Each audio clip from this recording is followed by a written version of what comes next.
Code Vein 1 is trying to be anime Dark Souls. Yes. Code Vein 2 is absolutely trying to be anime Elden Ring. And you cannot change my mind.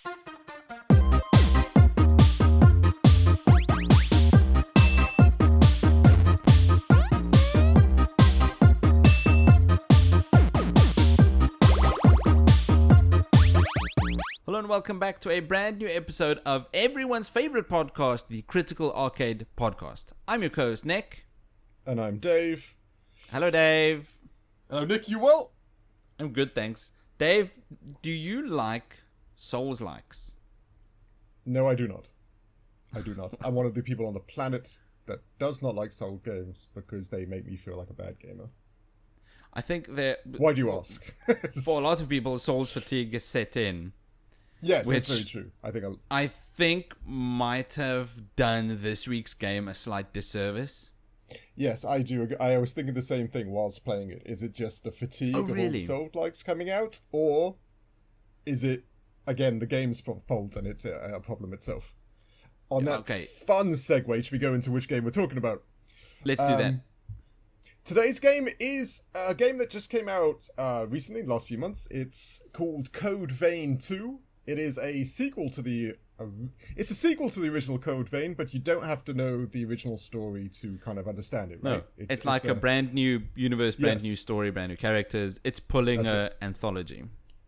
Yeah, so I always like that because whenever you jump in on a second game and you're like, oh, but I don't know who this person is, or why is this person important, or if that's an Easter egg from the first one, you get a brand new narrative set in a brand new world, fundamentally. Should we just jump straight into the narrative, shall we? Before we do, we'd just like to give a big old smoochy thank you to Bandai Namco for sponsoring the code. Yes. Thank you, Bandai. I think that was possibly the first smoochy thank you they've ever got. I think that's a first, right? For us. Yes, thank you very much, Bandai. Yes. Right? Yeah. All right. Okay. Yes.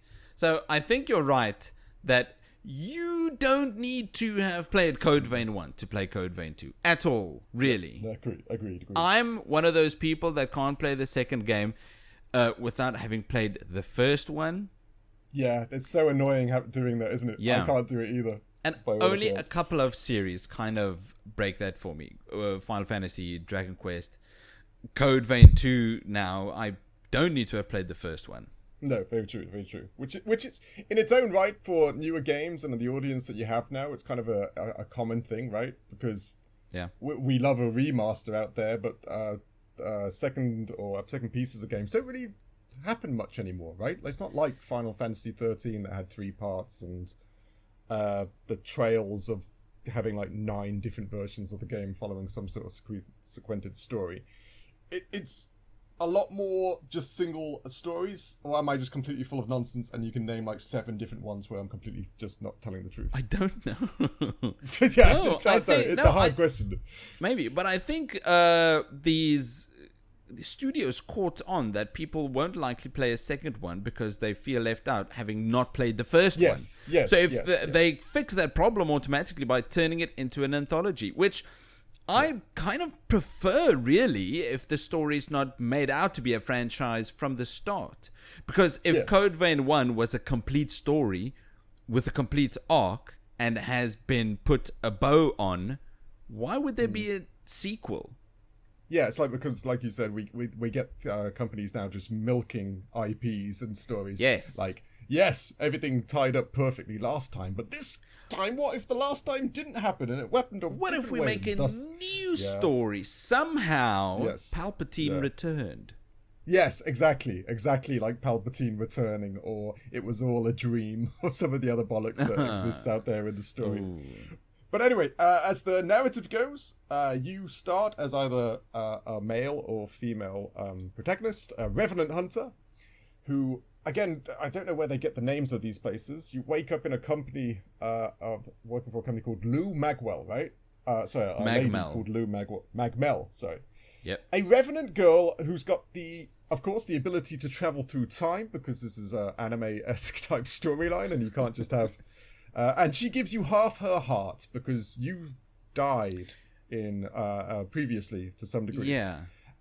And then it's do you know like I say, it's so weird, these games. I know we keep interrupting.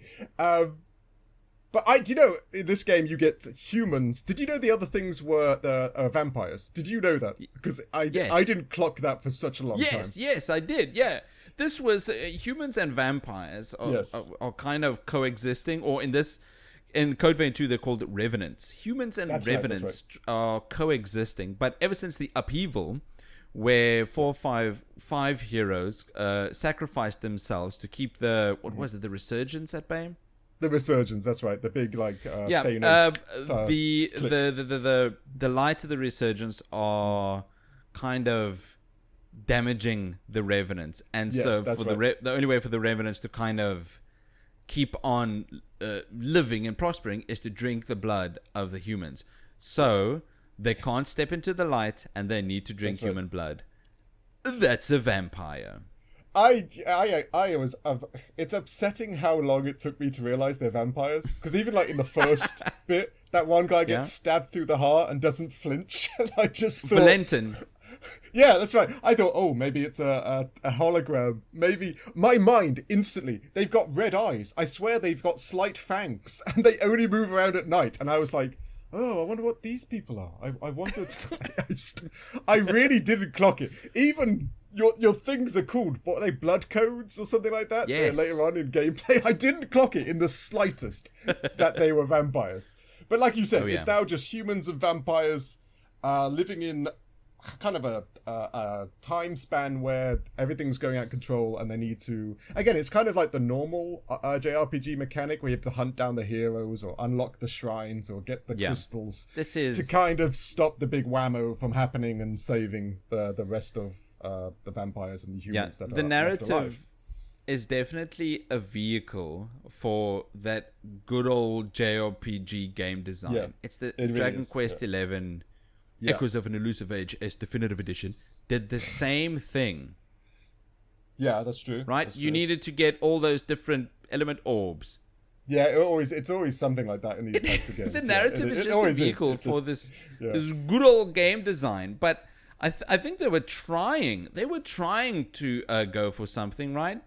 Where I remember when Code Vein 1 came out, where Code Vein 1 is trying to be anime Dark Souls, Code Vein 2 is absolutely trying to be anime Elden Ring, and you cannot change my mind. Yes, I know exactly what you mean, because the world itself is kind of the same exploration, the same. You don't have torrents, you have a motorbike, and the same type of aspect. Exactly, I agree. They have tried to copy Elden Ring in that regard. Yeah, not even just Elden Ring, but I think they tried to take different popular elements from different games. I'd like to think that Code Vein 2 started development 6 years ago, around 2020. Oh, really? Was it that long, the development time? I don't know. I'm guessing. I'm spitballing here right now. Right around the time that a certain big vampire lady got introduced to the public. Yes! The tall bitch in Resident Evil, Lady Dimitrescu. Yes, that's her. Ethan Winters. I'm guessing that's what she sounded like, or you just had a moment. Yes, I had that same, especially when you meet the first woman, right? In the narrative, the really tall lady with the assets. Lavinia Voda. Yes, that's it. I'm never good with names. I had the same thing, like they were literally copying what was popular from other games, and like, yes, we need a big, tall vampire lady. Because I couldn't remember if she was actually a vampire in the Resident Evil games, because they all blend in my head, because they're like zombies, undead, vampire. She was. Yeah, I had the exact same thought playing this game, that's like the character design just moved to anime and wearing very few clothes for some reason. Yes. They took the most popular things from the past 5 years of games. Big busty vampire woman. Yep. And big open world Soulslike. And agreed. And time travel. And they just threw it in one game. It does feel a lot like they just took some, like I said, and it's not done bad. Like, for example, excuse me. Yes, it's not done bad. Yeah. But it is extremely anime. It's extremely anime. There's two problems. Extremely anime, and the pacing can get super slow. It can. When it opens up, the pacing. I'm a big JRPG fan, so pacing, we all know in a lot of JRPGs is a big, like, it's a thing. You just get kind of used to it. The slowest of burns. Yes, but later on when you get in the game and you're just like, just so, what am I doing now and which hero? And but I will say the side quests, especially like the narratively in regards to the side quests and the heroes themselves, that you have to kind of defeat a bad version of them, or an toxicide, you know, a baddie version of them. Yes. And then you, doing so, then releases them. Their stories for each individual hero that kind of become your buddies later are really tragic. Like, some of them are. I absolutely agree. I could not agree more. There are some interesting character hooks, right? Especially with all of these heroes, right? There's Holly. Holly was my favorite. Xenon. Yeah. Valentin is one. Yeah. Some of them got really... I mean, you track them throughout time. You go back in time and then you can meet them there. And then there's, you're right, the baddie version. And then you get to meet the regular version, the good version. You learn their stories. And tragic is... definitely the right word. It's strangely enough, playing this game, the narrative kind of reminded me of Digimon, because I told you in the latest Digimon game, Digimon are getting drunk and accidentally killing one another and all sorts, right?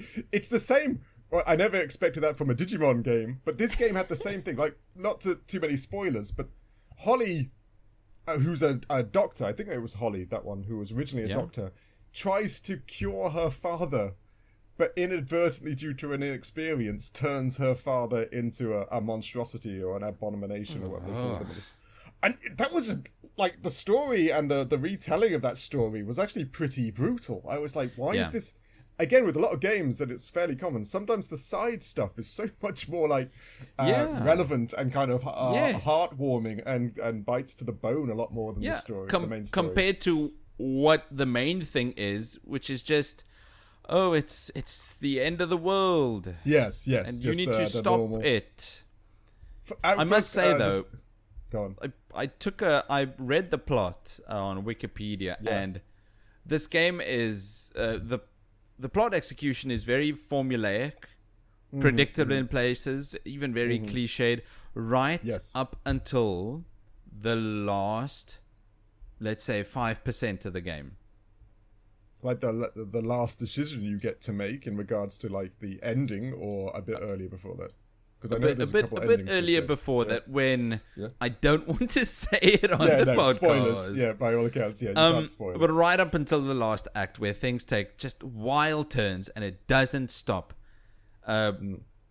Really enjoyed that. I really enjoyed that, but because of the length and the frustration that this game kind of brings, a lot of people aren't going to make it to that point. That's what I mean. This story is one of those ones that you 60 to 70%, and then sadly you get a piece of candy. Oh, I want to go look at that now, which is a shame, because it has its moments. The characters are relatively fleshed out. The story, like you said, is fairly cliched now, like end of the world. Were you an anime boy or an anime girl when you chose your character, out of curiosity? I was an anime girl. Of course, because we know that anime girls save the world. You can't leave it to a guy. It just doesn't work. Yep. So story-wise, I think the game would crash if you just take a guy. They never built anything for the guy, because they never expected anyone to pick the guy. Yes, that's right. No, that's it, exactly. Except for the artwork. Everyone's going to pick the girl. But yeah, it does, like you said, it's got Back to the Future. It's got be it Digimon, Japanese tropes of collecting all the things or getting all the heroes together to form a big powerful beam or big powerful friendship ring.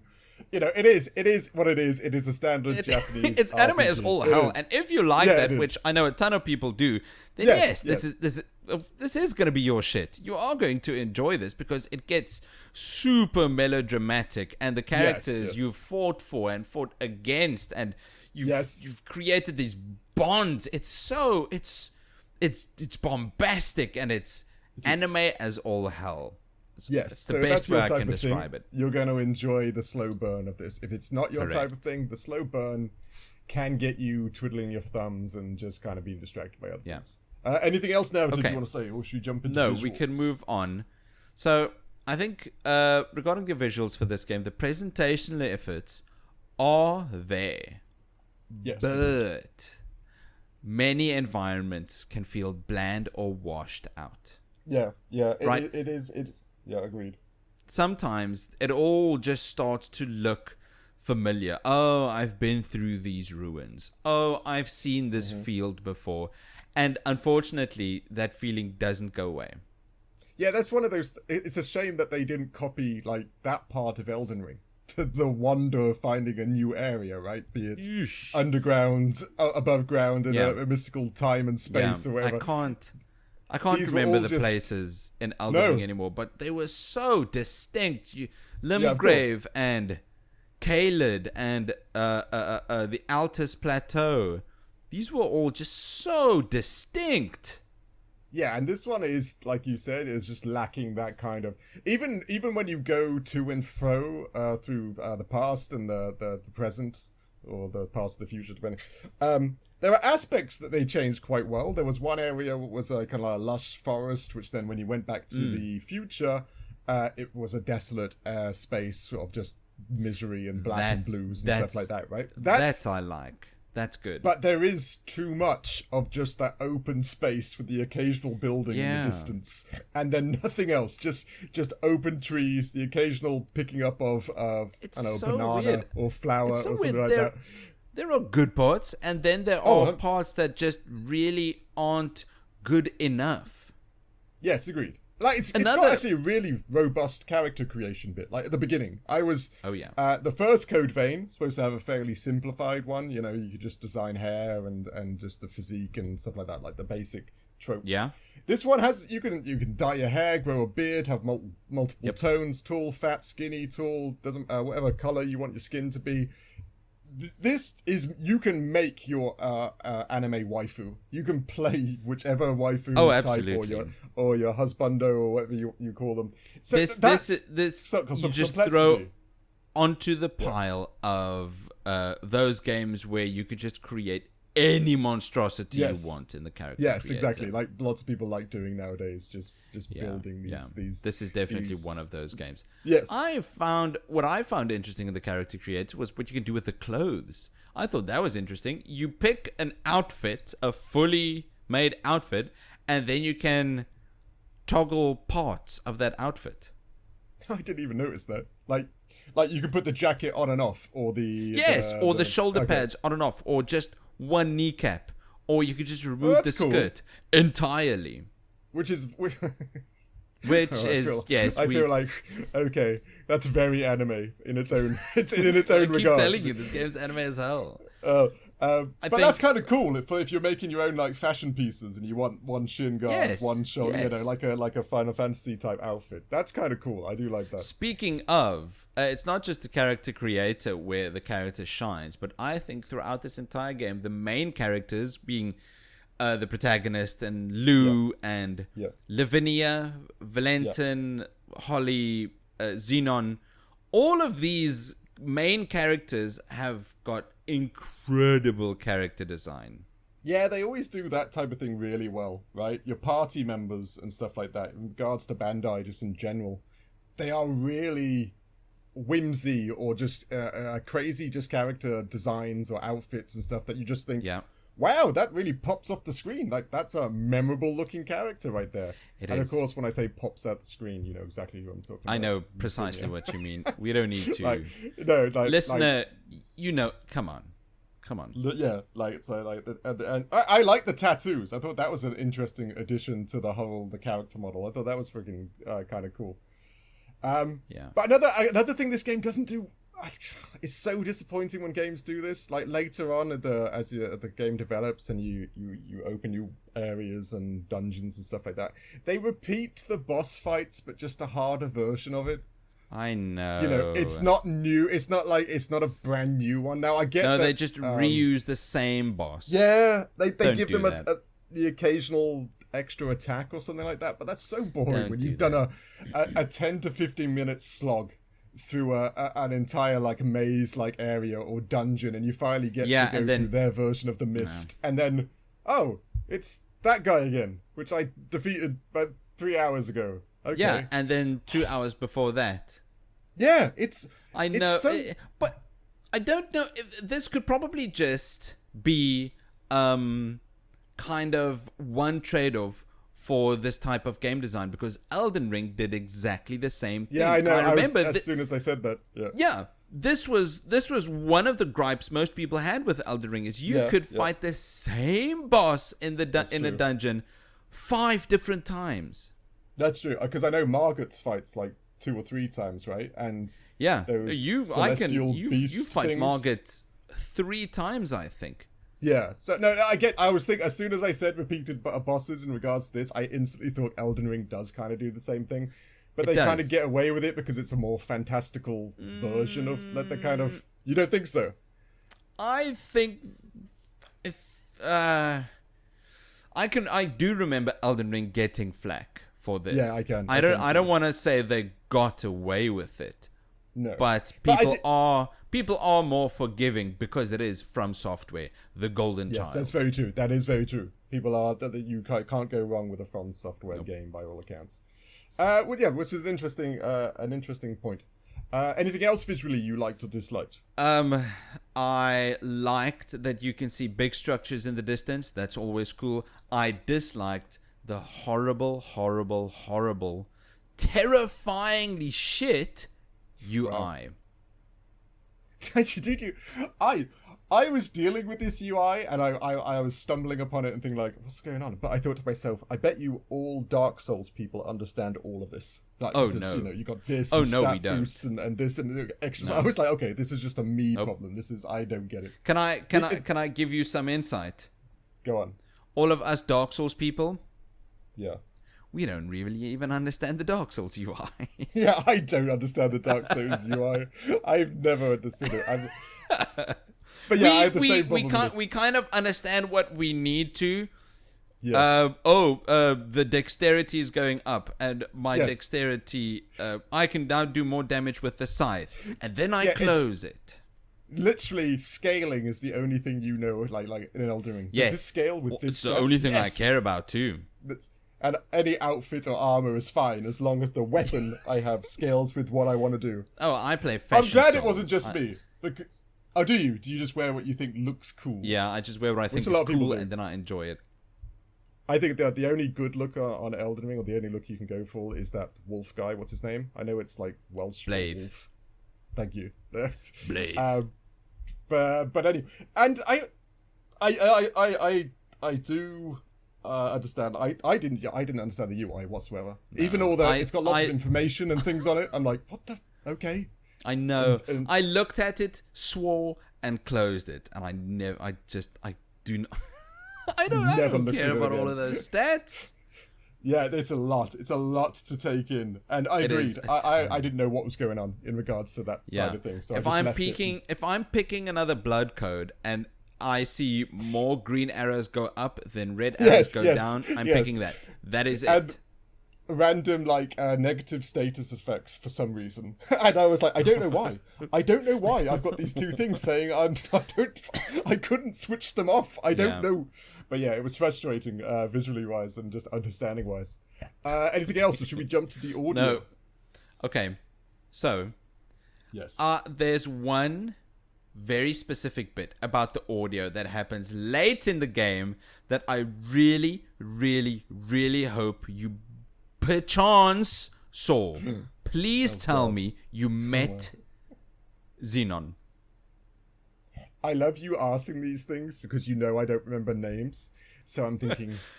Xenon, the mad scientist. Oh, yes, there we go. I do know. The mad Hero number 4. Hero number 4. Did you meet him? That's right. I did. But I only just got that far. I only just met him by all accounts. Okay. Why? What audio-wise? What audio, amazement I did not meet do? him. I saw this on YouTube. Yeah. There is... he has a musical number. No ways. Yes. Yes. Again, it's one of those tropes you chop into things now. A musical number. What, did it go hard? Was it a cool musical number? What, Dave? Really? Dave. I got a Dave. Wow. It must have been great. Are we talking... Okay. I don't want to oversell this. No, it's not Alan Wake 2 level. Okay, Nothing Alan Wake comes 2 close to level Alan Wake is 2 peak. level. Yeah, okay. No, the Herald of Darkness is peak, and it's going to stay peak. Really? Yeah, that's right. He has a musical number, which I can kind of only compare it to the Honeybee in Final Fantasy VII Remake. Okay, yes. Okay, it took me a while to get to where you're talking about. Yes. Okay, that's cool. I know exactly the area and stuff you're talking about. How did I... Maybe That's it's so funny. maybe it's later in the game when you kind of need to hunt him. Yes, yeah, I think possibly. I don't know, but he's such an eccentric character, and he's kind of the mad scientist type. And now he all of a sudden has this musical number where he sings about his sexy clone wife. Okay, again, very anime in regards to the story of the number. I cannot believe this. I cannot believe it. This. Might I just remind you, dear listener, that this is a game where you and a couple of vampires need to stop the apocalypse from happening a third time. Yeah, it's true. It's not really a good history of getting things done by all accounts. But that, now again, you're that getting is the serenaded. Wackiness. That's right. It's the wackiness. It's the wackiness. Right. This is that super contrast that Easter devs are known for. Mm-hmm, mm-hmm. And can I say, I love it. I loved watching this. Sure, I watched it on YouTube. I didn't get there in the game, but I'm so glad I caught this before we made this episode, because yes, I would love to see this in game. I really would. And I know I'm waffling about this, but I just think it's really, really good, and it immediately made me bump my audio score 2 points. Oh, wow. So, which is fundamentally the point. You know, you are audio man, and you're the guy who looks after audio things. I'm really jealous that I didn't actually get to that. I'm gonna have to check that on YouTube after we finish recording. That's crazy.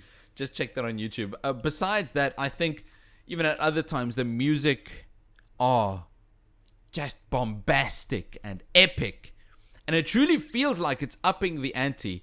You know this of me. I love myself a good symphonic orchestra. Yeah, that's very true. He does. He does weird things. It's so. He does love an orchestra. when a soundtrack has some horns and some violins, I eat it up. Yeah. Again, Elden Ring, kind of the paramount in regards exactly. to that, the front runner. Yeah. And are we talking boss fights primarily here, right? Or was there more bombastic soundtracks? Because I swear the wasteland boss fights areas primarily, were kind of and intense moments in cutscenes. Those two. Oh yes, the cutscenes. That's true. The cutscenes were pretty well soundtracked and orchestrated. That's true. Yeah. The only thing, again, we discussed this so many times, and I think it's always with Bandai games to some degree, and that's their Pokemon-esque version of the silent protagonist.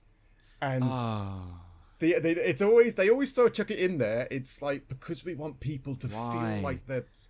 And in today's gaming, I feel it actually breaks immersion. I do kind of get it back in the day, because the voice acting wasn't as good. It wasn't as crisp. It wasn't as immersive. So I kind of get it. But just having a silent protagonist. Now he does grunt and kind of does little noises. Guess. But he doesn't talk, and that's so because the VA work in this is actually... Did you check it's stacked. The VA work in this is absolutely... So we're not talking like Jennifer English or Ben Starr. But, for example, Lou, the girl that gives you half your heart, right? She was done by Susie Young. She does Invisible Woman in Marvel's Rivals, Yuffie in Final Fantasy VII, Fuka in Persona 3, and many, many more. Josie is played by Elizabeth Maxwell. She does Sai Najima, Persona 5. Remember her, the sexy adult? That was right. Yami in in Attack on Titan. Also, massive anime history to it. Iris, which you meet later on, is Alexei Tipton. She did Chainsaw Man, right? The anime, the kind of famous. There was a movie just came out. A movie just came out, really good movie, where the villain was called Reze, or Rize, I don't know how you say it. She did her voice. She also does Kid Trunks in Dragon Ball Z.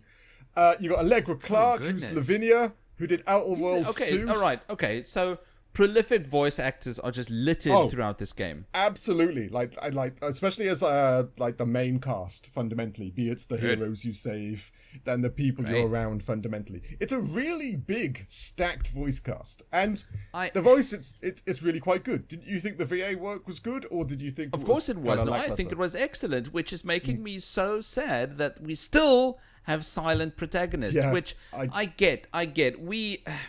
In our Digimon video, we had a couple of comments of people saying they actually enjoy the silent protagonist because they can, which is fair. Exactly as intended, they can then live themselves into this character in this game, which makes complete sense. I agree. Especially for this as well, because you kind of make a character, and a lot of people make themselves and then play as themselves. In here, that's just, I guess it's a heightened escapism. Yes, I maybe it's just that it doesn't click with us fundamentally, because I often wonder, do those people read the text out loud then, like because they immerse themselves? Yes, which is fine. Yeah, I thought, because I just read it and then press, of course, A, B, or C, or 1, 2, or 3 in regards to what they say. But if you do like read it out loud and really, I kind of get. Maybe it is just us. Maybe the majority do like it, but it just feels a little bit like you're being short-handed in regards to voice acting in your character, because there are some amazing protagonists, all voice acted, that stay memorable for you forever, albeit Tidus, Clouds, whichever other ones are voice acted that I can't think of. So yeah, I kind of get it. Maybe it's one that's on the fence that is a lot of people like and a lot of people like us dislike. Anything else audio you thought was a standout? Or I thought a lot of the areas. Again, I'm not much like you. I don't listen to it all instinctively because you're the audio man. I found some of it kind of just boring, just like a placeholder forest noises or abandoned factory noises and stuff like that, which is is fine. Just nothing stood out super to me. Granted, I never saw the freaking set piece musical that it was coming up. Oh, you should. Has me most you should upset. Absolutely Google that. It's insane. Okay, Gameplay. Let me just first state this game is hard. Is that me? Because again, as we stated, not a Dark Souls person. I've played them, I've enjoyed them, just not good at them. That's just a fact. I am not good at these games. This game is hard. You're right. And previously, we called this the anime Elden Ring, right? Yeah. I almost didn't even want to do that because the combat in Elden Ring is tight and very, very, very fine-tuned and balanced. Exactly. Yes, I'm sure you've got this written down. The gameplay here isn't just difficult because it was tuned to be challenging. No, the gameplay here is difficult because I don't feel like it's as well optimized as... I think that's exactly right. Right? It felt really, I don't know how to say it, but it felt like input coded, like it was 1, 2, 3, like jump, dodge, heal, instead of doing it simultaneously. Or it felt slower. Everything about it felt like there was like a half a second of delay. Right? Besides your character feeling floaty, the exact opposite of heavy and methodical in the FromSoft games, you also cannot kind of chain actions. Yes, what I mean by that is if I roll in a different Soulslike, in the last couple of frames of rolling, I can press heal, and then after I'd done roll, 5 frames later, I'd start to drink an Estus flask or whatever. In this game, the animation needs to completely finish for me to press the button. Yes. It's annoying. That's exactly it. Because, and again, I think you yourself, compared to me, you're so used to that small invisibility frame or roll frame. Exactly. That you're so used to that. And now you've got to slow that all down and think completely differently, because it's, like you said, it has to start the animation and finish, and then start the animation and finish. Which just slows, it's clunky, which is unfortunate because it's kind of robust. There is a lot to deal with. Why does this game keep doing this? Why is it taking one step forward, one step back, one step forward, one step back? This game is better and worse than the previous one. How is that possible? How is that possible? It is. How is that possible? It is very strange because, like, I later worked out that the blood codes, which are kind of like, I figure they're kind of like the job systems in, like, Final Fantasy, right? One was more dexterity, one is more armored, one is counter. You know, they do have a lot there to kind of style out your builds, be it you get two primary and secondary weapon, you get the jails or whatever those things were called, I forget what they were called. So they're trying to add so much robustness to it. But when you actually come around to using it, it's when it just slows everything, and you just go, you feel like there was some good cooking here, it just came out burnt. It just wasn't flowing well, right? It just did not hit. And there's just so many weird little things, like the motorbike, basically your version of Torrent in this game, is such a big, cumbersome, janky, kind of like beast, which I just thought made the game traversing the land kind of annoying more than fluid and it doesn't make sense. It makes as little sense as the motorbike in Breath of the Wild. Oh yes, it took me a while to you say so. This remember the motorbike in Breath of the Wild? This is a post-apocalyptic world. No roads, rubble all over the place. Why would I have a bike? Yeah, because it's cool and you look sexy riding a bike, right? Because you're a cool dude. Hell yeah. That's right. But it's such a shame because there's cooking, synthesizing, there's the standard weapons upgrades, different weapons to upgrade, skill development through the use of certain blood codes and stuff like that. There's the ability to assimilate your fighting partner to boost your stats, which I don't think I never did that because I needed someone to aggro. I needed someone to aggro the boss. Oh, I see. And the fights because they were driving me mad. I get it. But there was a lot of levels and kind of actual substance. Yeah. But like you said, with a bad UI, a slow gameplay aspect to it all, it just unfortunately doesn't feel like it works so well. Also, another weird thing you were completely right with all the right ingredients were there and they were made as they needed to be made. It's just so unfortunate that it wasn't executed correctly. Somebody burnt the pot. Yes, it is genuinely frustrating to play. And a weird little added extra. Sometimes when I play these games, they're a bit difficult because I need to get through the storyline and stuff. I sometimes change it down to normal or easy so I can get through it. This game has no difficulty scale. You cannot change the difficulty in it whatsoever. You have to get good, I suppose, by all accounts. I mean, I don't have a problem with that. It might just be because I've got Stockholm Syndrome from the Souls games. Do. We discussed this in regards to Souls games, didn't we? Because they put an easy mode or something in one of them, and you were like, no, Souls games have to be hard. It's what they are. No, I'm purist, but anyway, yeah, exactly. But apart from that, the gameplay, again, it's like a lot of this game, it's very 50-50. There's a lot there that could be really good. It is, and it's unfortunate. It's pulling both ways. It's taking a step forward and a step back, which I would still like to, if this is your type of game, like an anime Souls-like or just a Souls-like in general, I would still recommend you play this or at least check it out.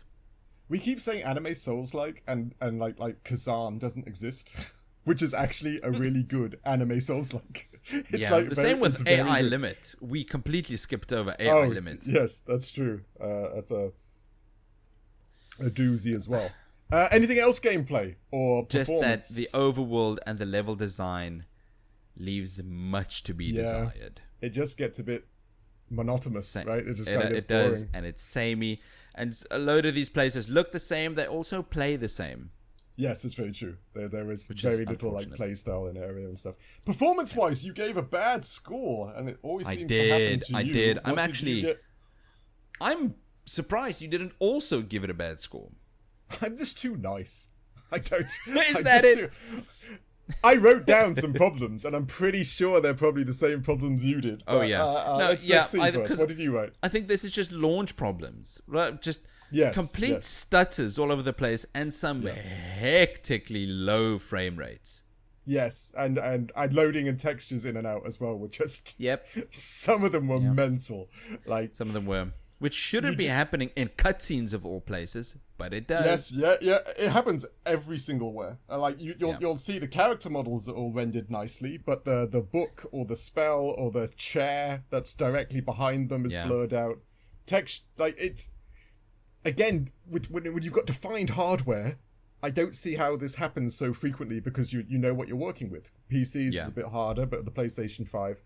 Yeah, it just loads in and out. Again, I don't know if under performance, did you put the camera down at all? Did you have a problem with the camera? It just, oh god. You know, one of the first fights you do, you're in an arena that's just a big circle, but it's a very small circle, and every time you get, like, caught into one of the walls, the camera is now clipped into the wall, and you can see nothing because the big, like, just leg or ass of the guy is in your face, and now you're just stuck there, which I know is a problem in Soulslikes on occasion. But I found the camera in this game was also just insanely complicated to deal with in boss fights. Yeah. And you take like 3 hits and you die, so you don't have really much room to maneuver or make this level of mistake in regards to camera. No. What else do you have? There's no room for error. So if you do get to error that's not your fault, it feels cheap. Yes, and then you got to run it all back again, which is, again, I know that's a Souls-like, and that's kind of what they do, but it just feels so much harder here when you lose due to some things like that. What else did you have? Like, you must have had something else big in regards to just some optimization issues, which if Bandai puts the resources aside to fix the optimization issues and the frame rates and the stutters, if they can get this technically competent, then I wouldn't have any performance issues with this at all. If this can run at a stable 60 on the PlayStation 5, I'd have a much better time with this game. No, I agree. All the other design issues would still be there, but I'd have a better time playing the parts I do enjoy. Yeah, it's one of those games in which we moan about, and they do exist, but it just needs to be patched, right? It just needs to be patched out properly, and it will work really kind of well. It would be, performance-wise, it would be fine. Anything else? Should we go for value for money? Value for money. I think if you know what you're getting yourself into with this, right? A Souls-like with character depth, this companion system, a big open world. There's value for fans of something like that. If you enjoy Souls-likes anime, you're gonna get a kick out of this. Yes, agreed. Maybe not at $60 or $70. Yeah, it is. It's like $70 on pretty much all the platforms on average, which is, I know it's this current age of gaming and it's expensive and it's. I wouldn't. And you get kind of like storyline and like the majority of side quests and stuff, like 50 to 70 hours in regards to play out of it, which is nice if that's your type of thing. Which is good. JRPG. That's a lot of hours. That is a lot. That's a lot of game. But $70, again, it's one of those games where, and physical, it's also around $70. It's one of those games that we say a good few times that it's just wait for the sales. Bandai does do their games on sales quite often too, so it's not one of those like Mario things where they don't put their games on sale everywhere. Yeah.